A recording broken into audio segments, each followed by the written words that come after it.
तुझ्या जीव रंगला ही झी मराठीवरची मालिका थोड्या दिवसांमध्ये प्रचंड लोकप्रिय झालेली आहे। या मालिकेतील रानदा आणि पाठकबाई ही प्रेक्षकांच्या पसंतीला उतरल्या आहेत। रानदा म्हणजेच हार्दिक जोशी यानं मनसे अध्यक्ष राज ठाकरेंची भेट घेतली आहे। राज ठाकरेंचं निवासस्थान असलेल्या कृष्णकुंजवर जाऊन रानदानं राज ठाकरेंची भेट घेतली। या भेटीमध्ये दोघांनी वेगवेगळ्या विषयांवर गप्पा मारल्या।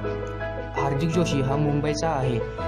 कॉलेजमध्ये असल्यापासून मला राज ठाकरेंशी बोलण्याची स्टाईल आणि त्यांचं राहीमान आवडत असल्याचं हार्दिक म्हणाला आहे। मी तुमचा फॅन असल्याचंही हार्दिकने राज ठाकरेंना सांगितलं आहे। व्हिडिओ बघितल्यासाठी आभार।